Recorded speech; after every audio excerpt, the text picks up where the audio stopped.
Halo semuanya, selamat datang kembali di Football Year karena bicarakan sepak bola adalah hak segala bangsa dengan saya Mildan Daru.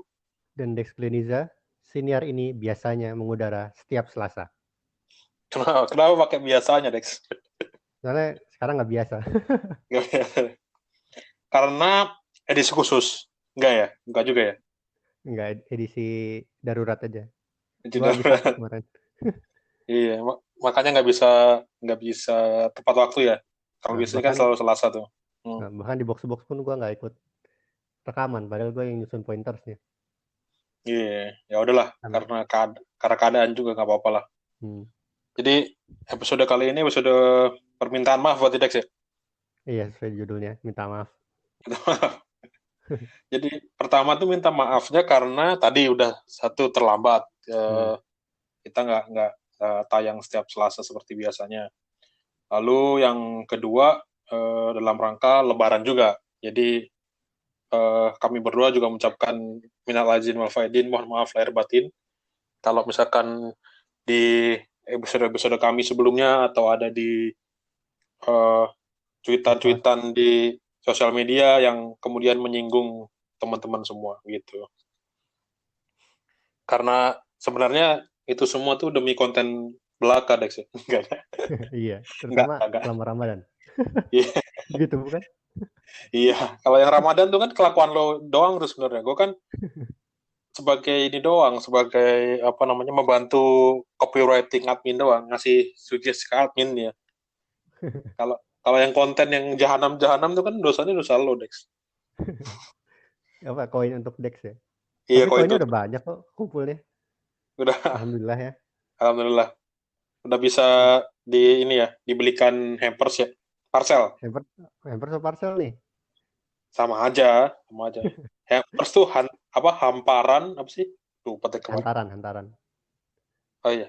Hamnya Gue apa dong? sebenarnya hampers itu berasal dari bahasa Prancis Hanepier.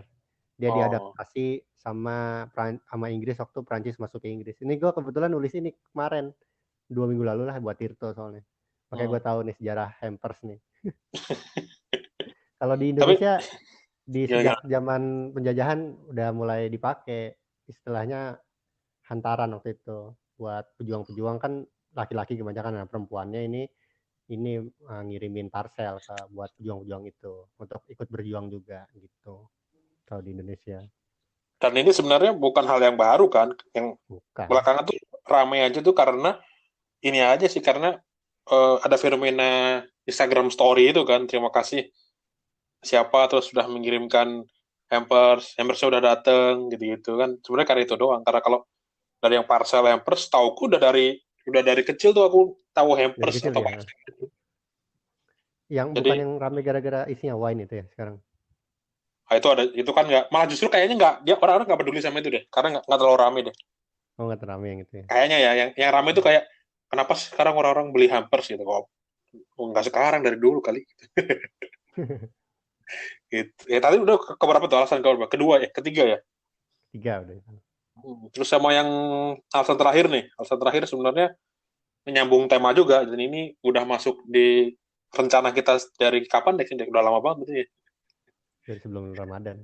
sebelum Ramadan. Dan memang ini cocoknya buat tema ini ketika kita berdua lagi bahas soal tema apa yang kita bakal apa bikin sinernya. Tema ini masuk nih, tapi cuman wah ini kayaknya cocoknya pas Lebaran deh kayaknya. Emang bener juga, akhirnya dirilis juga tema tema ini.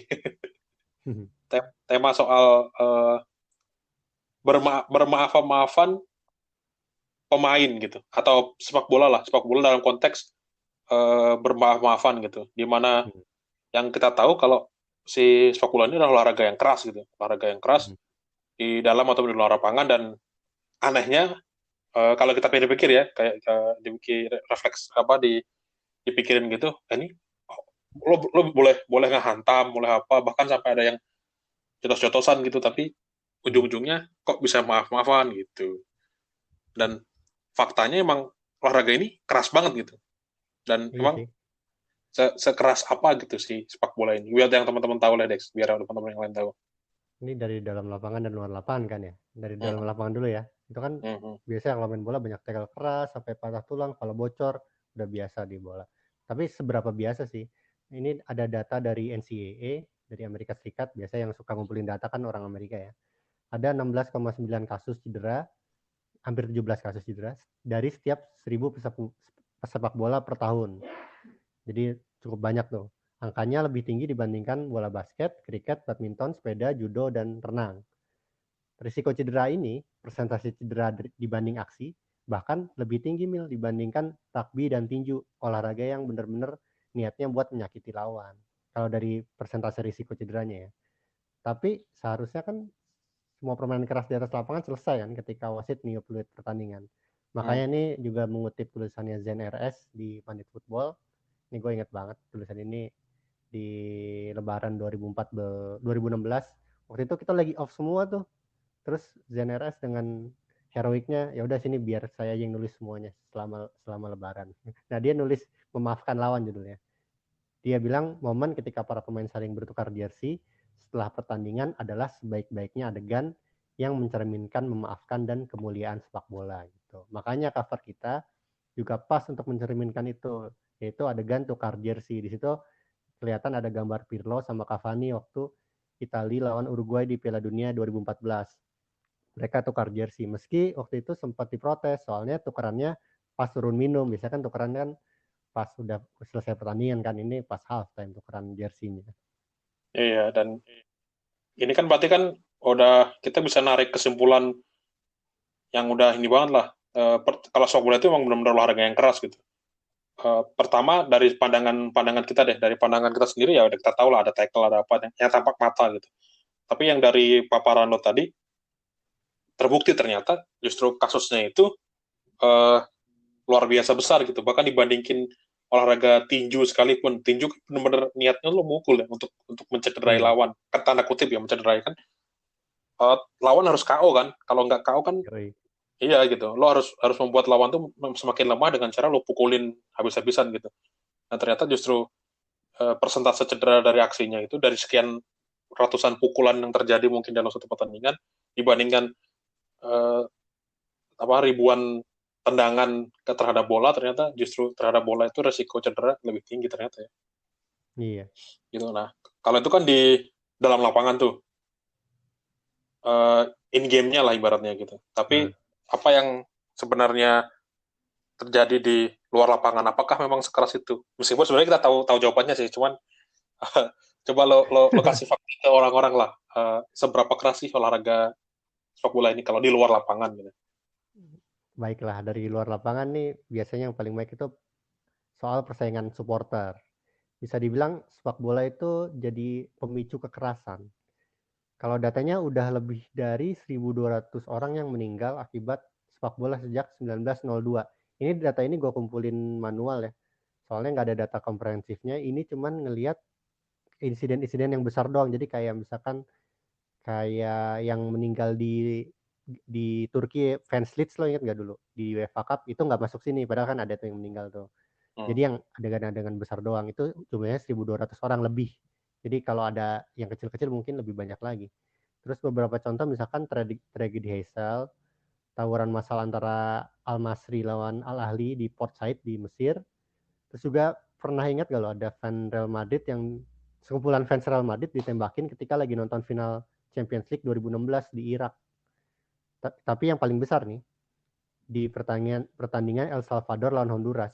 Soalnya pertandingan bola itu sampai bisa bikin kedua negara perang beneran. Ini diceritain tepatnya di ini sih di Retropus sih. Ini soalnya waktu pas Febri lagi nanya ke gue yang berkaitan supporter sama apa Lebaran apa ya?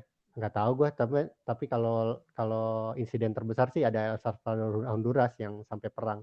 Akhirnya diceritain di podcast yang mungkin kalian bisa dengerin. Nah kalau di Indonesia sendiri rata-rata itu ada 2 supporter meninggal per tahun karena rivalitas ini Min. Jadi lumayan costly juga sih.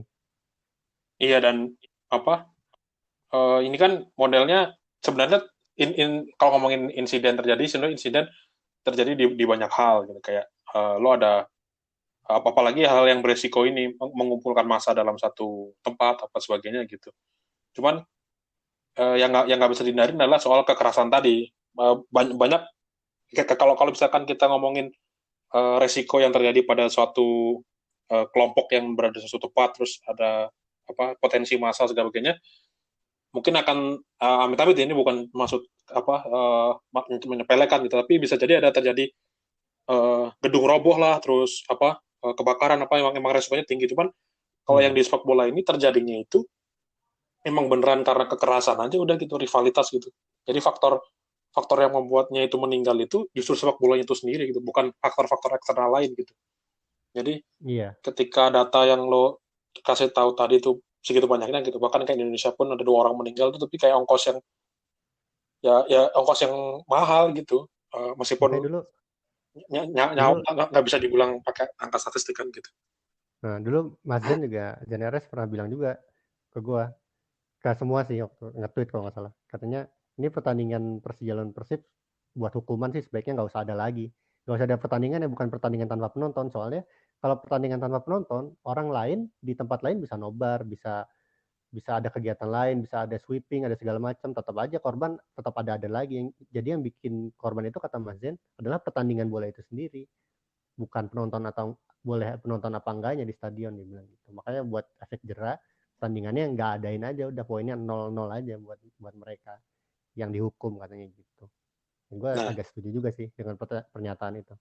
ya tahu apa itu tadi kan, berarti bukan bukan faktornya. Kalau ada juga yang supporter misalkan meninggal karena kecelakaan lalu lintas sepulang dari stadion sebagainya, itu kan emang ada kayak gitu, dan itu Hmm. beberapa kali terjadi. Cuman itu tadi bukan karena sepak bolanya itu sendiri. Nah itu yang itu udah ada dua nih kekerasan di sepak bola tuh sebenarnya, ada di sepak bolanya itu sendiri di lapangannya, sama yang terjadi di luar lapangannya gitu. Hmm. Nah yang jadi pertanyaan umum adalah kenapa kayak kekerasan itu identik dengan sepak bola gitu. Padahal seharusnya ini kan olahraga yang ya olahraga gitu. Ada sesuatu sebagai hiburan, kedua sebagai ya sport sport itu sendiri gitu. Kesehatan. Ya gimana Dex? Soalnya sebagai olahraga berubah kan sepak bola tuh gampang lah menghidupkan kembali istilahnya tuh tribalisme primordial yang menggebu-gebu dengan kekerasan itu. Jadi banyak klub dengan kisah rivalitas tuh bisa mengakar sangat dalam banget. Ada banyak cerita lah kalau lo bicara rivalitas, mulai dari tradisi, sejarah, identitas, kelas sosial, agama segala macam adalah di situ. Itu di tingkat klub tapi biasanya yang rivalitas yang mengakar dalam itu. Nah kalau di tingkat negara yang dilibatkan itu namanya nasionalisme udah. Soalnya dulu kan negara dan nasionalisme itu dipupuk lewat konflik kan, lewat perang, bahkan sampai genosida. Tapi sekarang ajang olahraga kayak Piala Dunia, Olimpiade, itu acara yang terus melanjutkan konsep negara dan nasionalisme untuk banyak manusia. Makanya atlet masih terus relevan dianggap sebagai pahlawan negara di era modern. Dan konsep model musuh kayak gitu kan, ini udah bukan rahasia lagi ya, udah kayak rahasia umum aja gitu. Kalau lo nggak harus tadi seorang lulusan eh, HI gitu, hubungan internasional gitu, untuk tahu kalau ada beberapa pemimpin gitu yang dia menggunakan musuh atau lawan sebagai gerakan yang biar negaranya bersatu gitu. Kita harus cari musuh dulu biar kita bersatu gitu. Kita perang nih, kita pecah nih negara kita nih, konflik internal apa segala macam. Gimana cara kita bersatu? Kita cari musuh gitu. Entah musuhnya dari luar atau dari dalam. Bukan begitu, Itu Dex? dilakukan Italia dulu, perang Iya, dunia ya, udah dilakukan oleh Italia, ya, fasisme dan Mussolini. ada juga yang menggunakan musuh yang tidak terlihat gitu. Emang musuhnya mana sih, sebenarnya nggak ada, diciptain sendiri aja udah gitu. Apa misalkan neokomunisme. Lanjut, Dex, lanjut. Tapi sebenarnya karena sifat olahraga berego ya, sepak Nah, bola sebenarnya mengajarkan satu hal, yaitu tadi lo bilang satu sama lain nggak boleh dan nggak bisa saling memusnahkan. Di sini kan ada namanya tadi kan lo bilang konsep musuh versus lawan kan. ya. Ini kalau ini dari berangkatnya dari filsuf Prancis nih, namanya Jean-Paul Sartre. Bacanya gimana sih gue nggak tahu. Ini juga dari tulisan Mas Zen juga nih. Si Sartre itu bilang di dalam sepak bola segalanya menjadi lebih rumit dengan hadirnya kesebelasan lawan. Si filsuf Prancis itu pakai istilah kesebelasan lawan, opposite team, bukan kesebelasan musuh, the enemy team. Kenapa begitu? Soalnya katanya lawan itu ada untuk dihadapi, sementara musuh ada untuk dimusnahkan. sepak bola itu kan meniscayakan kompetisi ya. Maksudnya bola cuma bisa dimainkan kalau ada dua kesebelasan yang tanding atau berlawanan. Nah, lawan itu istilahnya kalau kalau mau sholat tuh wudhu tuh syarat sah sholat gitu. Nah, lawan ini adalah syarat sah pertandingan sepak bola. Kalau nggak ada lawan, nggak ada bola. Kecuali untuk negara-negara totalitarian, misalkan fasis Itali, Nazi Jerman. Kalau yang masih aktif sampai sekarang tuh ternyata gue lihat negara totaliter tuh ada dua. Korut, ini namanya, tapi aneh juga, Democratic People's Republic of Korea. Ini namanya ini banget, Democratic Republic banget. Sama Eritrea, ruling partinya namanya People's Front for Democracy and Justice. Ini nama tidak mencerminkan tindakan ya. Demokrasi tapi totaliter gimana sih? Soalnya sistem totaliter itu menginginkan sekaligus mensyaratkan kemusnahan lawan politik. Makanya mereka ya buat ini aja, apa namanya, formalitas aja lawan politik tuh. Padahal sih yang menang ya itu lagi ya, dinastinya Kim Jong Un lagi, Kim Jong Il lagi gitu lah. Nah, pemahaman konsep lawan ini membuat kita sadar kan kalau hidup dan sepak bola itu tuh nggak selalu hitam putih. Nah, sayangnya rivalitas sepak bola itu kan banyaknya berasal dari luar lapangan. Kayak Celtic Rangers itu soal Protestan dan Katolik kan. Terus Barcelona Real Madrid juga soal Spanyol sama Catalunya. Nah, makanya konsep ini disalahartikan. By the way, ini juga di dekat-dekat ini juga di 28 Mei kalau nggak salah ada peringatan derby Celtic Rangers pertama di dunia. Itu tahun 1888. Tapi waktu itu derbynya damai ternyata, Min. Nggak kayak sekarang. Belum konflik ya? Jadi belum konflik dulu. Padahal dari awal sebenarnya udah konflik sih dari pembentukan timnya. Cuman pertandingannya sendiri katanya waktu itu dicatatkan dalam sejarah berlangsung damai. Nah, balik lagi ke soal rivalitas, tapi tetap aja misalkan bagi Real Madrid misalnya ya, supporter mereka tuh nggak akan merasa sempurna kalau nggak ada Barcelona. Nah, hal ini berlaku sekarang di tahun 2020 ini buat pendukung Newcastle United. Kan ada Sunderland Till I Die kan di Netflix kan. Nah, si fans Newcastle tuh rindu sama Sunderland. Soalnya udah lama kan mereka nggak ketemu bertanding di satu liga yang sama kan. Di tahun 2020 kan Newcastle di Premier League, Sunderland di League One kan.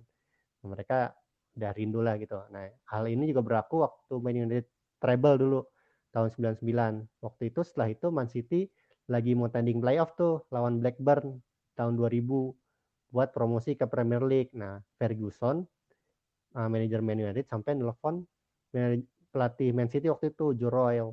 Dia bilang, semoga Man City bisa promosi ya, soalnya gue udah rindu nih laga derby dengan kalian, kata Ferguson gitu.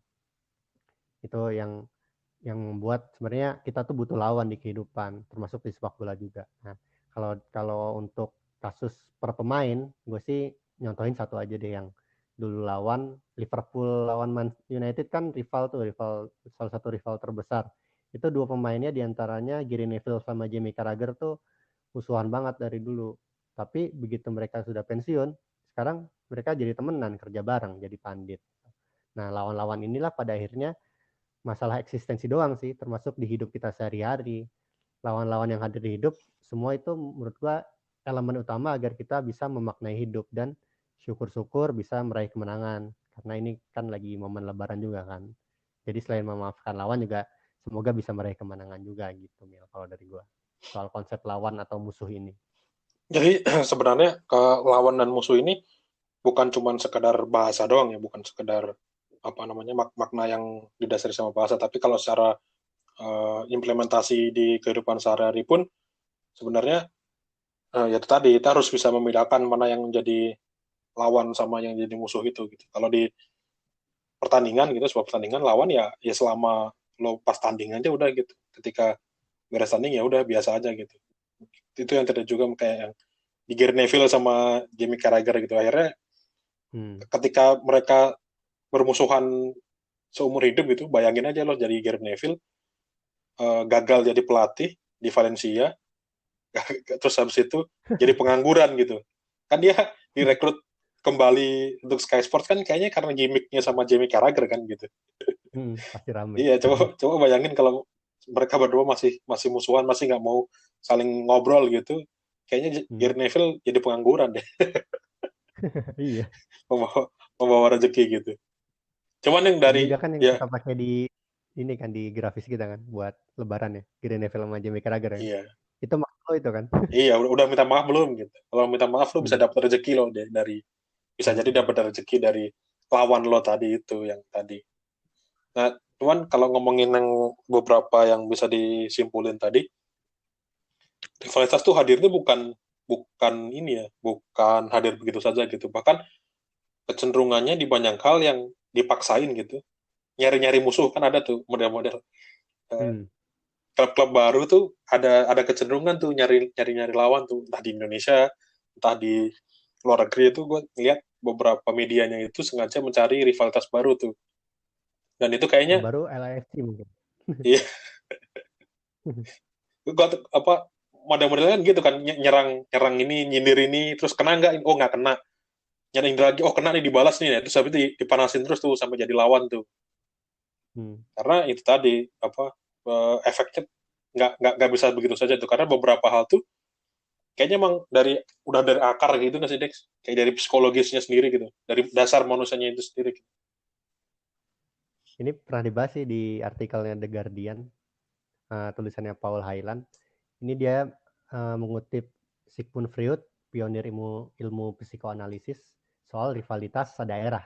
Katanya gini kutipannya, ada yang aneh ketika kita ngerasa nggak nyaman berada di rumah. Rival menghasilkan efek luar biasa pada kita karena dua alasan. Mereka mengungkapkan kebenaran tak nyaman tentang diri kita sendiri dan mereka mengancam rasa koneksi kita dengan rumah kita. Nah, di sini dia nulis juga ngasih contoh. Nih, dia bilang, Anfield dan Goodison Park cuma kepisah satu taman publik.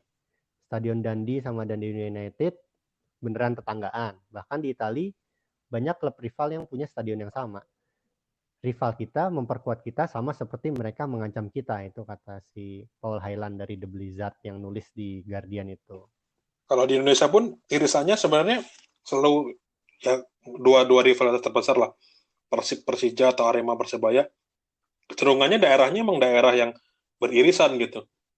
Jarak antara Persib sama Persija antaranya Bandung sama Jakarta emang nggak perbatasan secara langsung ada daerah di tengahnya tapi secara umum jarak 2 jam perjalanan darat tuh menurut gue sih udah masuk inilah apa namanya area perbatasan lah gitu begitu juga dengan Arema Persibaya antara Malang dan Surabaya gitu ada emang ada kota yang di tengah-tengahnya tapi kalau di apa ngomongin soal rivalitas supporter gitu yang ada masa berkumpul banyak dan kecenderungannya akan ke jalan-jalan gitu 2 jam perjalanan itu emang rawan-rawan untuk konflik sih gitu makanya bener kayak tadi model-modelnya tuh justru yang ternyata di rumah-rumah tetangga kita loh justru gitu yang jadi musuhan gitu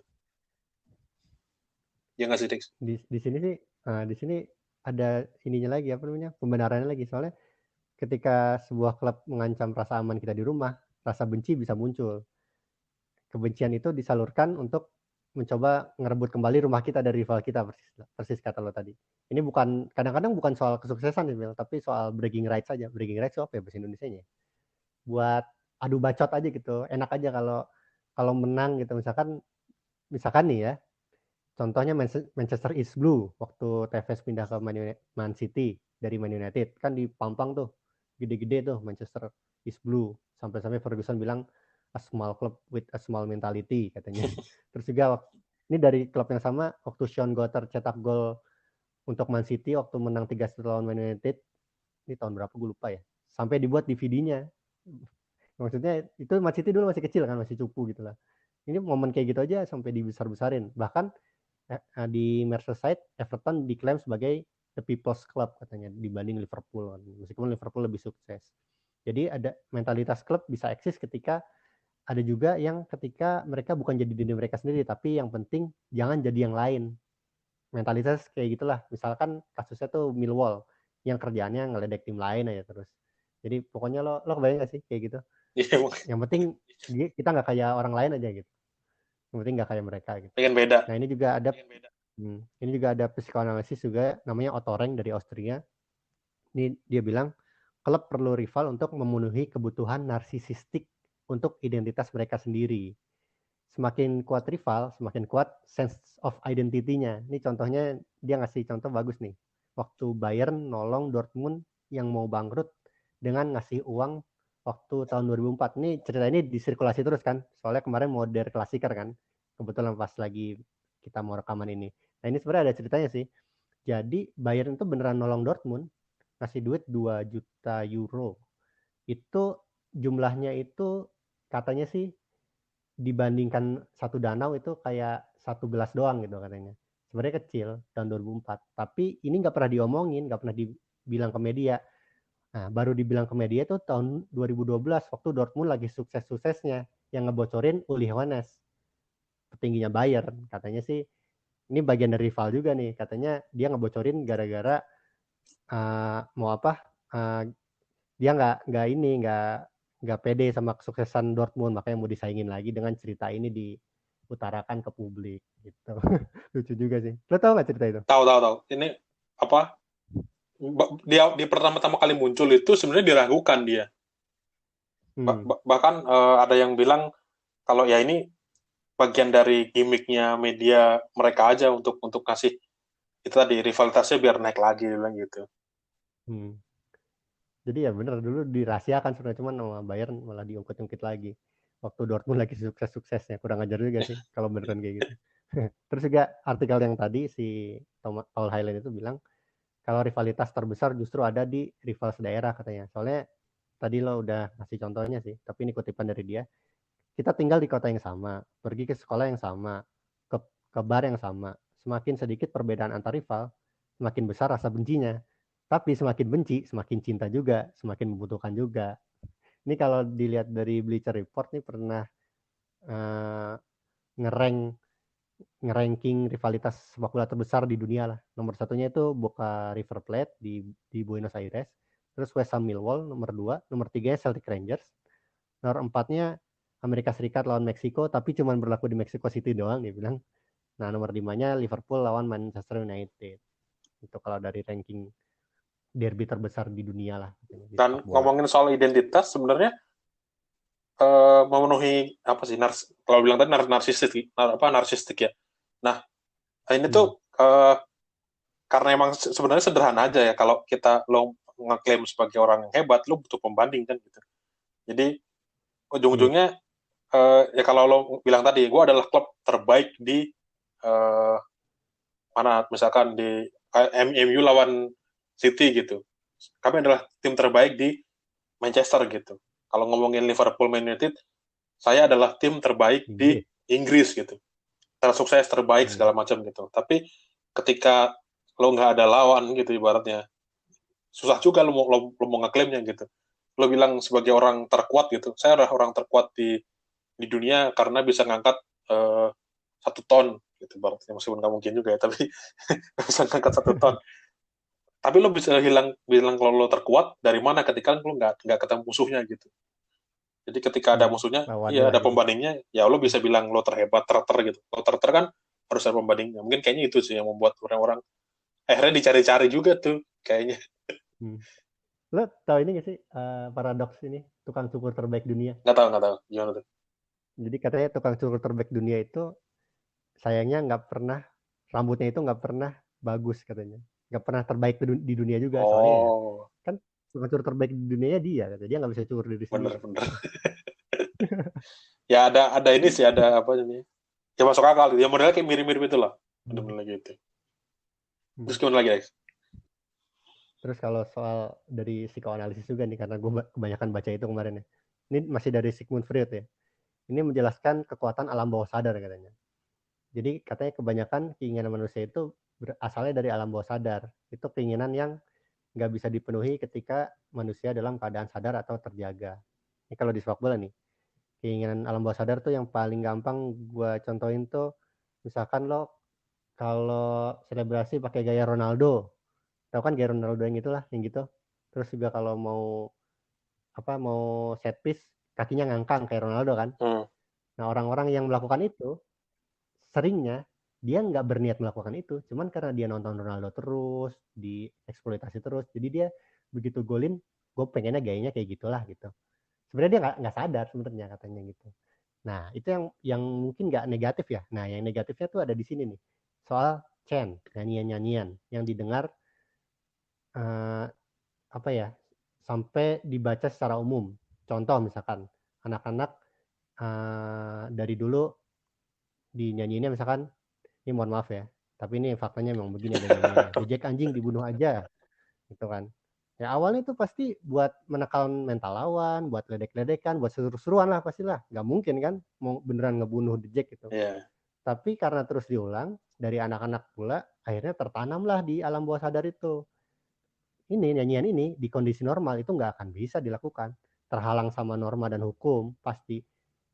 Ngebunuh kan ini kan selain dosa juga dijerat hukum kan, masuk penjara bisa orang.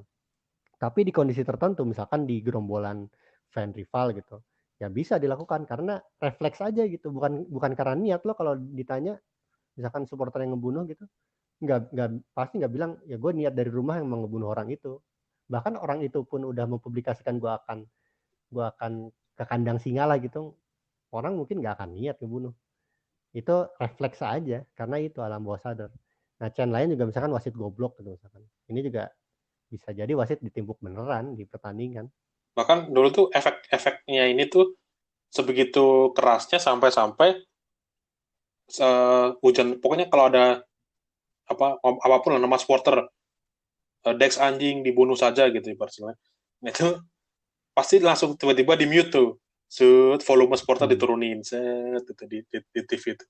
Dan itu sampai sampai sekarang juga sih. Cuman sekarang agak jarang karena udah ada mulai agak tegas tuh aturannya apa kalau ada ujaran kebencian kayak gitu. Ini bukan bukan rasis ya, ini ujaran kebencian ya yang sampai salah tuh. Ujaran kebencian kayak gitu, wasit berhak menghentikan pertandingan kalau di Liga Indonesia. Karena emang tadi ya efeknya awalnya dikira ya udah seru-seruan aja gitu, ternyata sampai kemudian dibunuh beneran gitu. Iya, ini efek alam bawah sadar sih bener sih kata Freud. Ya, soalnya sifatnya kan terpendam ya, seringnya nggak dapat kesempatan buat muncul kemerbukaan katanya. Seseorang yang sadar tuh nggak, dan rasional tuh nggak akan sembarangan memuaskan keinginan alam bawah sadarnya, karena ya banyak banyak yang menghalanginya lah istilahnya gitu. Dan kebencian-kebencian kayak gitu kan memang ditanam sejak dini dari bawah apa di alam bawah sadar gitu. Ya dulu gue pernah sekolah di Malang kan Dex. Ya kita tahu lah kalau di Malang tuh Aremania. Lawannya siapa? Lawannya bonek gitu. Di model-model anak anak kecil itu uh, udah mereka tuh nggak sebenarnya nggak tahu kenapa mereka benci bonek Dex. Jadi ketika lo tanya anak kecil itu random misalkan gitu. Lo Aremania bukan? Aremania lah, Mas. Gimana sih gitu? Oh ya, nah, musuh siapa? Bonek lah gitu. Kenapa lo musuhin bonek? Nggak tahu. Ya, gitu gitu gitu.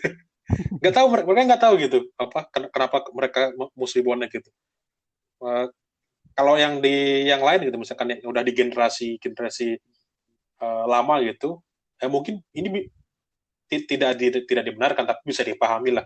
Kalau lo benci supporter apa misalkan Dex? Karena gue pernah ditimpukin waktu gue naik kereta misalkan gitu. Gue pernah dipukulin, gue pernah dilempar air kencing segala macam gitu. Lo tahu kenapa lo membenci mereka gitu. Tapi yang model-model lama Gue pernah dilempar air kecil loh. di mana Dex? Hah? Waktu nobar. Anjir. Goblok banget loh. Nah, kayak gitu lo bisa karena lo diperankan kencing kan lo bisa benci supporter lawan kan? Supporter siapa sih? Bisa. Cuman gue nggak benci. Biasa aja, Ya slow kayak aja. gitu. Maksudnya lo gue bisa memahami lah kenapa lo benci gitu. Oh karena lo pernah dilempar air kencing gitu. Ini kan anak kecil yang di alam bawah sadar tadi kan mereka sendiri nggak tahu kenapa mereka musuhan sama supporter lawan gitu. Dan bahkan model-model kayak itu bisa cari gitu. Oh karena dulu pernah ini gitu. Nah, mereka googling dulu tuh. Kenapa gue harus membenci? Oh gue kenapa harus membenci ya? Googling dulu ah gitu. Ngerinya lah bawah sadar gitu. Gitu Dex. Ya, tapi selain alam bawah sadar juga yang bahaya juga kalau soalnya supporter itu kan rivalitas itu sifatnya berkelompok ya, terutama supporter ya. Misalkan contohnya orang cenderung melanggar kalau lihat ada orang lain ngelanggar juga kan. Ini kalau di situasi COVID-19 kayak gini banyak yang nggak tertib sih kalau menurut gue juga gara-gara itu juga sih. Ya orang udah ngelihat, wah dia udah bisa ke pasar senaknya gue ikutan kayak gitu. Ini juga soalnya gara-gara berkelompok itu orang cenderung lebih lebih merasa benar lah gitu. Itu juga yang kenapa kalau udah sama-sama gampang digeneralisir, disamaratakan. Contohnya misalkan kalau ada pertandingan El Clasico Indonesia misalkan di Bandung, plat mobil B di sweeping tuh. Padahal kalau nanya secara baik-baik ke orang di dalam mobil plat B itu yang dari Jakarta, lo pendukung Persija bukan? Ya nggak pasti dia pendukung Persija sih.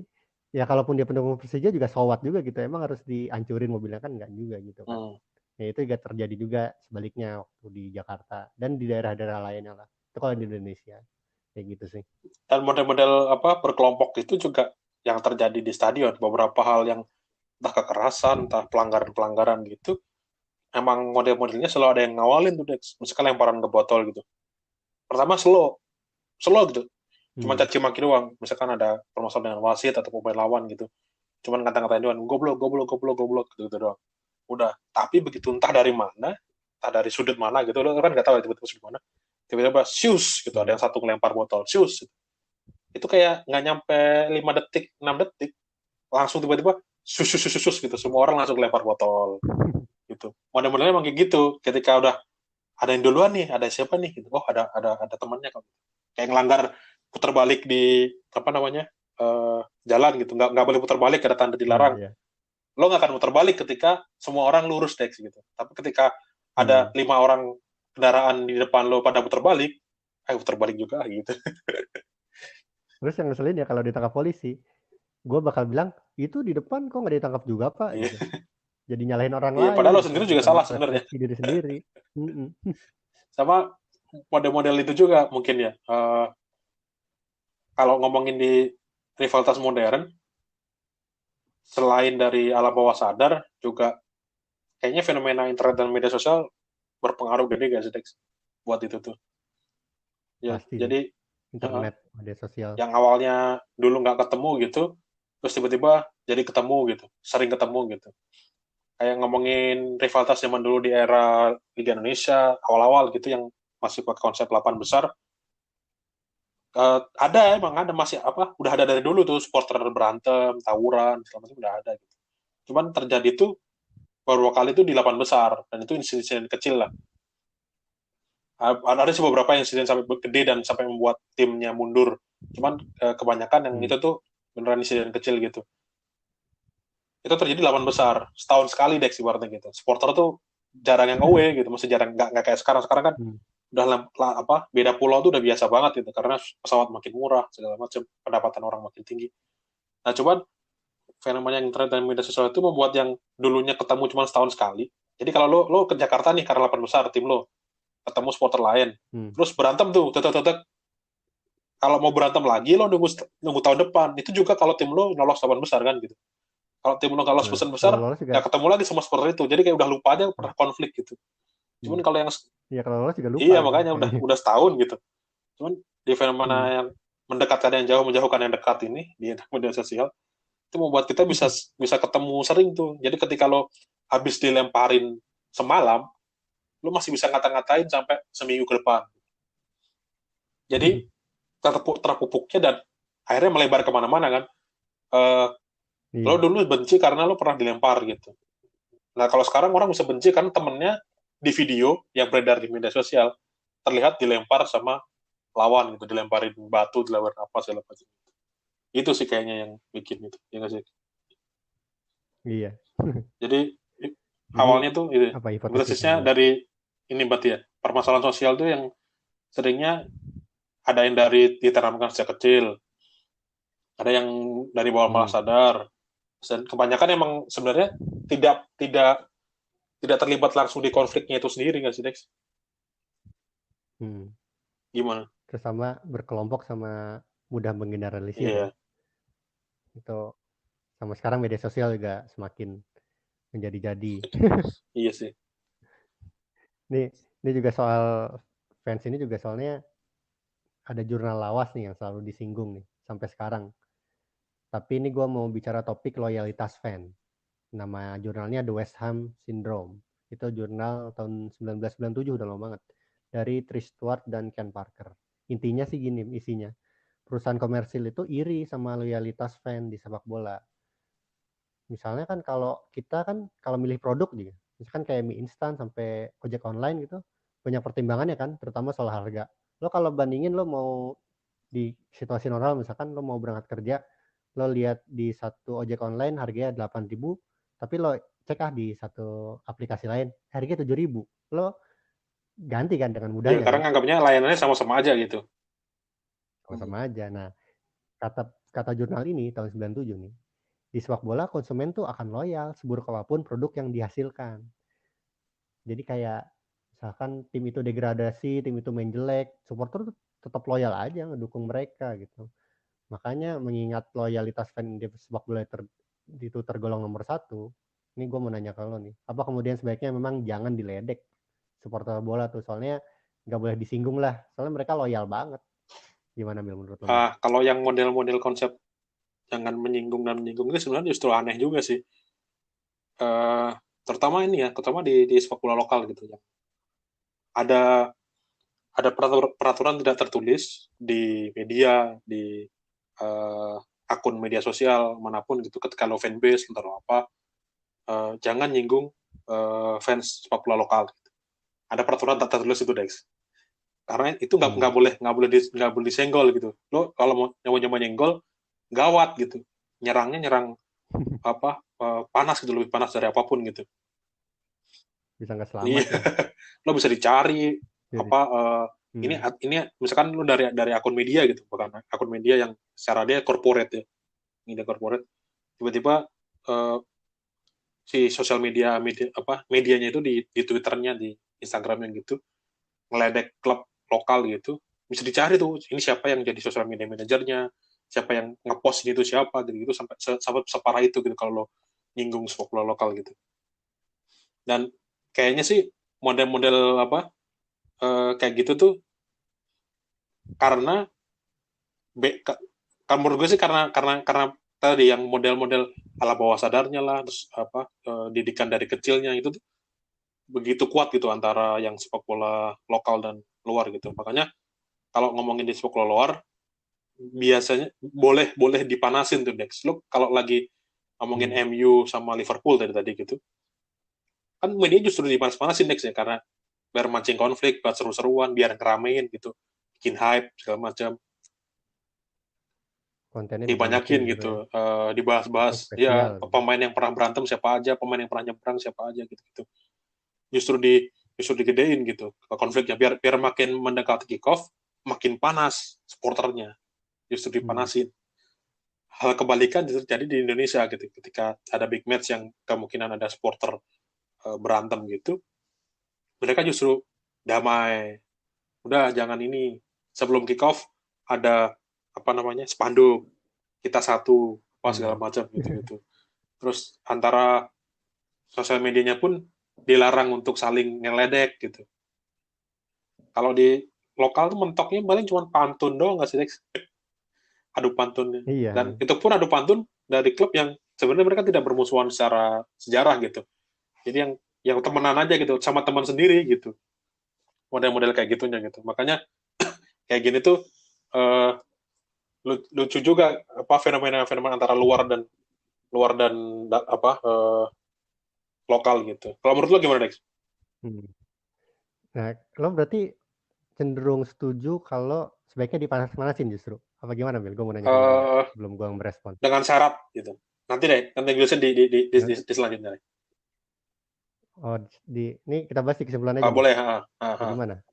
Apa lo mau tahu respon gue boleh. sekarang? Kalau menurut lo yang fenomena ini gimana dulu deh, nanti gue tanggapin lagi. Gimana? Fenomena ini menurut gue itu bukan hanya sebatas sepak bola. Di situ akarnya itu di pendidikan. Uh, Menurut gue SDM Indonesia belum siap aja sih. Makanya cara-cara kayak gitu tuh belum bisa diaplikasikan di Indonesia. Pengennya sih gue diaplikasikan, rivalitas dipelihara kayak gitu-gitu. Oh, gue seneng banget itu kalau bisa dilakukan. Tapi karena gue tahu masyarakat Indonesia belum pada siap, sebaiknya jangan dulu deh. Kayak misalkan ya itu kalau di situasi sekarang kayak COVID-19 itu aja. Ya orang-orang yang pergi ke pasar kayak gitu-gitu, gua rasa mereka bukannya nggak peduli kesehatan, cuman mereka ya mohon maaf nih, nggak pada tingkat kita aja. Nah ini ya edukasinya. Kalau mereka pintar sih ya mereka nggak akan melakukan itu. Makanya di sepak bola juga kayak gitu menurut gua. ya, tapi apa ke selain itu kayaknya harus ada tindakan, kalau menurutku sih harus ada tindakan untuk ke arah sana gitu. Eh, Segala hal yang bermusuhan itu menurut gua akan selamanya jadi musuh ketika lu nggak pernah ketemu justru gitu. Ketika lo pernah ketemu, lo Hmm. pernah eh, apa namanya? Jadi anak kecil yang tadi lo doktrin misalkan, eh, kena kena doktrin musuhan gitu. Dia sendiri belum pernah ketemu, bisa jadi dia belum belum pernah ketemu lawannya dia gitu. Jadi Iya, eh, iya. Benar-benar. ketika ditemuin ternyata ini lawannya nih pakai seragam nih sama-sama nih. Terus gimana Hmm. mau diapain gitu? Emang dia mau mukul beneran waktu kayak dia kowar-kowar sebelumnya gitu. Oh kalau ketemu gue pukulin, gue hajar gitu gini. Terus dia datengin tuh, Kalau dia datengin. Nih, satu lawan satu nah, sih enggak sih. spoternya nih gitu. Gimana? Masih mau Hmm. mukulin nggak gitu? Kayaknya kalau setelah kayak gitu, Hmm. mereka juga bingung ya kenapa gue harus mukulin ya gitu. Iya, Nah untuk model, masalah iya perspektif perspektif kayak, iya dialog model-model ya. kayak gitu gitu. Bahkan kalau yang apa namanya, gue udah berapa kali? Tiga kali lah, tiga kali ke Kuala Lumpur buat nonton Malaysia lawan Indonesia gitu. Uh, Hmm. Selalu antara yang lebih panas ini, lebih panas benci Malaysianya itu justru orang yang ternyata tidak hadir di stadion, Dex. Menurut gue. Di Hmm. stadion panas, mereka panas. Bahkan lempar-lemparan juga gitu. Gue juga ikut lempar-lemparan. Cuman maksudnya Hmm. efek bencinya itu nggak justru lebih lebih gede yang justru nggak hadir di sana gitu, nggak tahu medannya, terus nggak pernah ketemu gitu karena anggapnya masih hal-hal yang hal-hal yang lo takutin lo jadi musuh gitu justru hal-hal yang lo pernah lihat gitu, lo pernah lihat, lo tahu emang ini layak dimusuhin atau enggak gitu, apakah emang Hmm. orang-orang ini layak untuk dipukulin gitu, kayak misalkan lo bilang tadi kan kalau lo pengen mukul apa layak dipukulin dan enggak berdasarkan itu gitu. Tapi ketika lo udah ketemu akhirnya lo bisa bisa analisis sendiri tuh, oh ini, oh ternyata enggak kok gitu, gue nggak punya alasan untuk mukulin kenapa gitu. Nah itu makanya rivalitas yang udah mengakar gitu, saran gue justru menghadirkan dua kelompok di stadion tapi dengan itu tadi, tapi masalahnya ongkosnya mahal, Dex. Nah, itu soal tadi lo kan pernah nonton timnas nih. Nah, itu bisa nggak sih menghapus rivalitas antar daerah sejenak lah menurut lo ketika ada timnas kita main lah gitu. Itu Kalau gimana? secara umum jawabannya bisa. Dalam artian ya kalau lagi timnas lagi main semua orang fokus lah gitu. Apalagi kalau lagi lawan Malaysia Hmm. semua orang jadi benci Malaysia. Tapi ada dua momen yang kayaknya apa namanya bisa jadi patokan, nggak ada juga yang orang-orang yang Beda-beda. entah ya kerasukan apa gitu nganggapnya timnas Hmm. masih bagian dari ininya, bagian dari permusuhannya gitu, mereka nggak mau melepas identitas lawan tadi gitu mereka, karena kalau lo pemain udah jadi pemain timnas gitu udah berseragam Indonesia kan udah bukan lawan lagi kan harusnya kan gitu, kalau dia Hmm. berseragam eh, tim lawannya lagi udah masih lawan ketika udah melepas seragamnya itu dan gabung di tim yang harusnya lo bela gitu, dalam artian timnas Indonesia. Masalahnya itu pernah terjadi juga kayak dulu di Stadion Siliwangi itu tahun 2010, ingat banget, Indonesia lawan Maladewa, Hmm. ya bener Maladewa kalau nggak salah ya, pokoknya di Stadion Hmm. Siliwangi dia uji tanding waktu itu, gue nonton tuh langsung di stadion, Dex, beneran di stadion, ini bukan katanya ya, emang Hmm. gue nonton sendiri bahkan di Hmm. tribun itu. Kan di Stadion Siliwangi Bandung, Bang Pamungkas Nah. dari masuk pemanasan udah dikatain, Dex, wah udah caci Oh iya. maki lah, udah apapun keluar kata-kata entah dari binatang, bahkan sampai beberapa kali juga dengar juga ngomongin ibu lo bla bla bla gitu sampai ibu, Dex. Hmm. Jadi Hmm. Parah separah juga. itu gitu, intimidasi itu dilakukan sejak masuk pemanasan. Terus puncaknya Hmm. kalau nggak salah dulu dia nggak ngegolin kalau nggak salah, ini gue lupa. Terus Hmm. akhirnya dia keluar diganti gitu, nah itu makin disorakin tuh, gitu. Bayangin lo udah pakai baju tim nasional, ini masih ada beritanya seharusnya ya kalau dari tercover. Ini Hmm. kalau kalian googling harusnya ketemu sih. Itu Ini apa? Lawan lawan Maladewa ya? Maladewa Indonesia itu di Stadion Siliwangi. Malah Maladewa tuh timnas putra ya? Timnas Putra. Kalau Timnas Putri malah Oh, Dewi. timnas putri Nah, Maladewi. udah Iya, tahu iya. belokan lu, guys. Nah, ini kan 2010. Nah, di 2014 kejadian sama, Hmm. tapi ini gue nggak di stadion, ini gue tahu dari berita. Ferdinand Hmm. Sinaga waktu itu dia masih membela Persib, terus uji tanding juga kalau nggak salah dia, dan Hmm. dikatain supporter tuh, di tribun. Kalau yang tadi Bang Pamungkas kan diem tuh, nggak ngelawan, kata tanda kutip. Si Ferdinand Sinaga kebalikannya, ini kan fighter banget ya modelnya orangnya. Ini ya. Manjat Iya, pagar Dex, manjat temperamen pagar ya. GBK Dex, nantang supporter.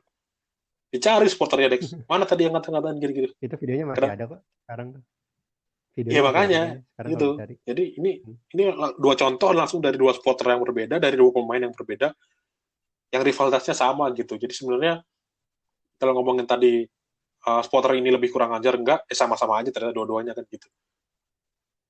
Dan timnas belum tentu bisa mempersatukan Iya kita ya. ternyata gitu. Konsep mungkin karena doktrin dari awalnya yang terlalu terlalu keras gitu, akhirnya membuat mereka susah gitu sih. Hmm. Tapi cuman kalau kesimpulan lu gimana Dex soal ini secara umum? Perlukah kita menciptakan lawan untuk kehidupan? Apakah rivalitas itu memang sebaiknya ya udah ada atau sebenarnya dihilangin aja gitu? Secara umum gimana menurut lo? Tadi sih udah gue sampaikan di Hmm, depan sih. Kita butuh lawan buat hmm, memaknai hidup kan. Untuk memperoleh kemenangan juga. Ya butuh lawan. Kalau nggak ada lawan, nggak ada pertandingan. Jadi perlu menciptakan lawan. Nggak diciptakan udah pasti ada sih. Kalau yang Yang konteksnya dalam mungkin arti pertanyaannya, rivalitas eh, big match tanda kutip gitu. Jadi kayak lo harus nyari yang kalau semua lo dalam satu kompetisi kan emang jelas lo punya kalau 18 tim ya 17 lain adalah lawan lo. Coba kan lo ada satu tim khusus yang lo ini kalau ini harus harus menang, kalau lawan ini nggak boleh kalah gitu. menurut studi psikoanalisis, karena gue orangnya Hmm. data banget, membutuhkan itu untuk sense of identity-nya meningkat. Jadi gue setuju sih. Mungkin bahasanya bukan menciptakan lawan ya, tapi mendramatisir kali Hmm. ya. Ya kita menaikkan menaikkan story-nya lah gitu. Menurut gue perlu sih. Buat ya kita juga bakal juga ngerasa seneng dan ngerasa sedih juga sih. Tapi cari lawan ya ini juga, kalau kayak gitu harus pilih-pilih juga, maksudnya jangan sama yang kuat banget. Soalnya kalau sama yang kuat banget nanti kita kebanyakan sedihnya gitu. Tapi kalau sama yang lemah banget nanti kita kebanyakan senengnya, jadi nggak ngerasa susah. Begitu sekali yang ngerasa susah jadi suka takabur gitulah. Jadi cari lawannya tuh yang ya seini aja, sekekuatan lah, atau paling gampang memang tadi sih dibilang sama Otoreng sama Freud juga, paling kuat emang yang rival sedaerah sih, soalnya kita hidup di tempat yang sama. Gue setuju sih. Hmm. Dan lagian di beberapa apa namanya eh, kayak misalkan dari sports gitu, tim-tim yang sukses tuh justru mereka mendapatkan lawan yang seimbang nggak sih? Justru mereka dapat dapat rival gitu kayak Niki Lauda gitu, dia sama James Hmm. Hunt gitu. Mereka bertarung tuh, terus kayak Messi sama Ronaldo gitu. Ford Ya Ferrari ya, Ford dan F1-nya. Ferrari gitu. Nah model-modelnya memang iya sih justru dijadikan batu batu pijakan juga kalau lebih yang biar lo bisa lebih kompetitif gitu. Kalau nggak ada, nah itu juga yang terjadi di Champions League Dex. Sejago-jagonya PSG pun Hmm? mereka jago banget tuh PSG tuh. Nggak ada lawan Hmm. di League One gitu. Mereka juara Hmm. berapa musim terakhir ya? 5, 6, 7 lupa lagi. Itulah udah nggak ada lawan. Nah di Liga Champions babak belur mereka Dex. Karena nggak ada yang bikin Iya. mereka jadi kuat gitu. Kalau kalau mereka bisa jadi kuat gitu, justru akhirnya apa mereka punya punya harus harus berlatih soalnya di liga lokalnya mereka nggak boleh kalah sama rivalnya gitu. Makanya ketika itu mereka harus nambah pemain bagus, memperbaiki taktiknya gitu. Dan ya tertempa gitu, tertempa jadi main di Champions League, tumbuh jadi tim yang kuat banget gitu. Tapi ketika lo Bener ya. nggak perlu pakai pemainnya, orang lo nggak berkeringat tanda kutipnya pun udah bisa menang PSG di Ligue 1, Hmm. akhirnya ya udah mereka di Liga Champions nggak jadi kuat gitu. Itu juga kayaknya terjadi sama Juventus yang dulu-dulu di waktu mereka di beberapa tahun terakhir, tapi akhirnya bisa naik lagi itu kan kayaknya karena ada rivalitasnya tadi kan. Dortmund sama Bayern waktu mereka di zaman masuk final Liga Champions itu karena dua-duanya lagi kuat-kuatnya, Real Madrid sama Barcelona gitu-gitu. Itu sih kayaknya. Ya orang kan juga kan pengen relate sama segala hal ya. Termasuk lo kalau nonton film, lo juga malas kan kalau lihat film yang karakternya itu cuman antagonis dong atau protagonis dong. Kan butuh dua karakter itu kan untuk bisa memaknai. Bahkan dari satu film, dua karakter yang sama, Batman, Joker gitu misalkan. Kita bisa dapat dua pandangan beda kan dari filmnya Batman dan filmnya Joker gitu. Yang tadinya Joker itu penjahat bisa jadi Joker itu pahlawan dari sudut pandangnya Joker. Ya begitu juga di hidup, ya kita memang butuh antagonis protagonis itu sih. Makanya itu juga yang membedain Paris sama Barcelona Real Madrid kali ya. Paris mungkin nyari musuhnya kegampangan kali ya. Nyari lawannya kegampangan kan, kalau Barcelona Real Madrid kan udah setara lah istilahnya. Makanya mereka di Liga Champions juga jadinya kuat, sama-sama kuat kan. Nggak secupu PSG di Champions League gitu. Soalnya di Ligue 1-nya mereka ya lawannya kegampangan. Meskipun mereka punya kayak Lyon, Marseille gitu. Ya nggak setara aja.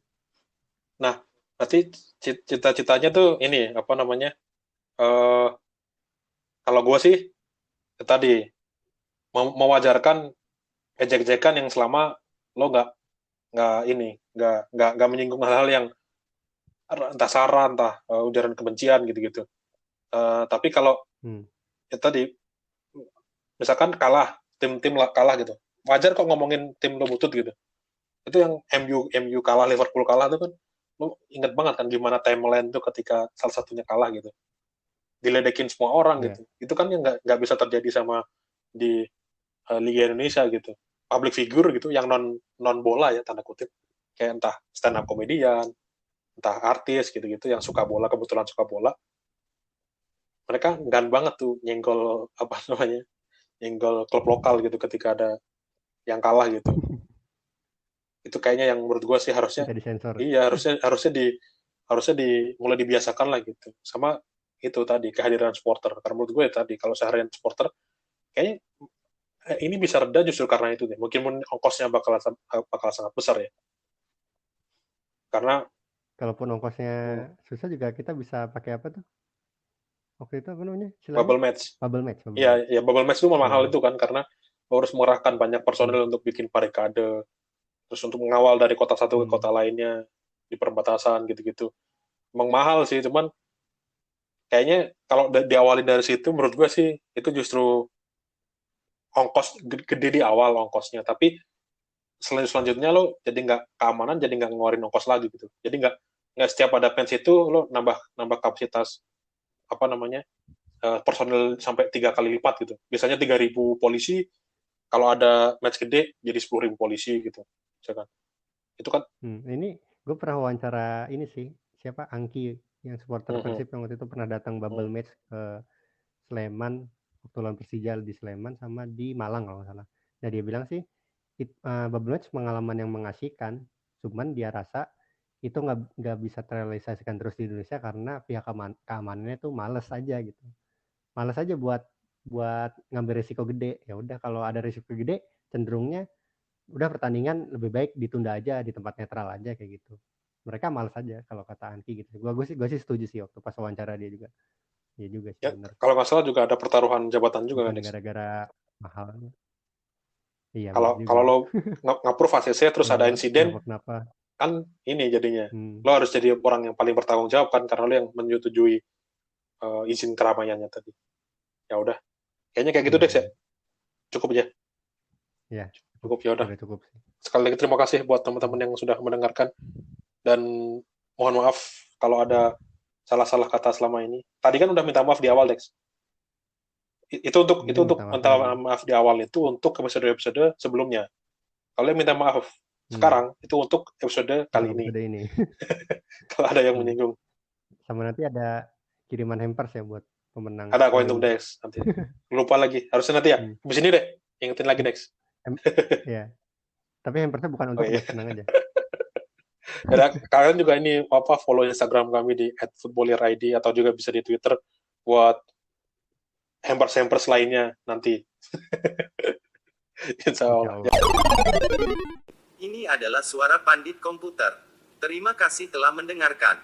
Jangan lupa share ke teman-teman kalian.